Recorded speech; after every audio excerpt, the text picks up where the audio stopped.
প্রিয় ঢাকাবাসী, আমরা আপনাদের সামনে 8 দফার দাবিতে একটি ইশতেহার দিয়েছিলাম, পাটোয়ারির ইশতেহার, যেখানে আমরা সুস্পষ্ট ঘোষণা করেছিলাম।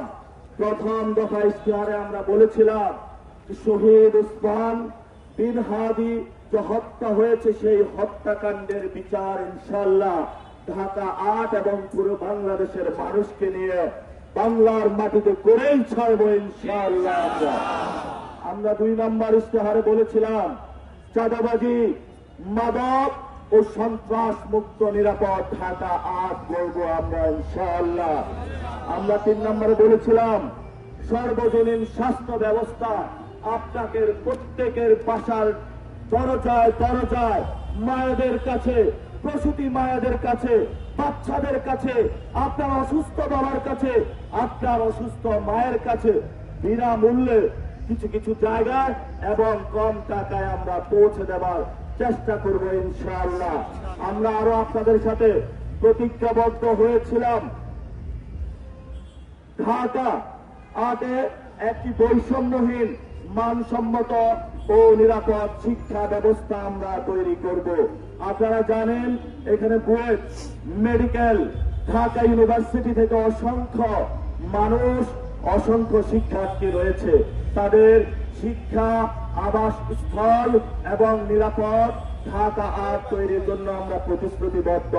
বিকারুন্নেসা, আইডিয়াল কলেজ সহ বিভিন্ন স্কুলে ভর্তি বাণিজ্য হয়, আমরা ইনশাআল্লাহ সেগুলো বন্ধ করে আপনাদের সন্তানকে সুচিকিৎসা এবং সুশিক্ষিত নাগরিক গড়ে তুলে নতুন বাংলাদেশ ইনশাআল্লাহ গঠন করব।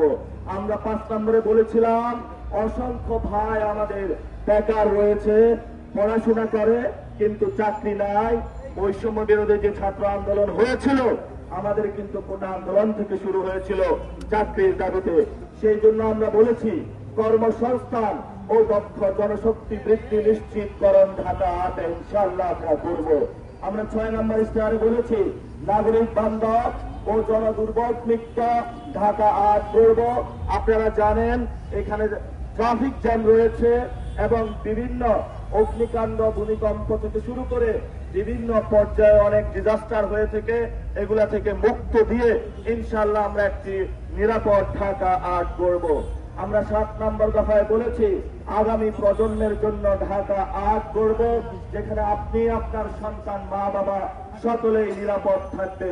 8 নম্বর ইশতেহারে আমরা বলেছি যে জনতার এমপি, জনতার সেবক হবে।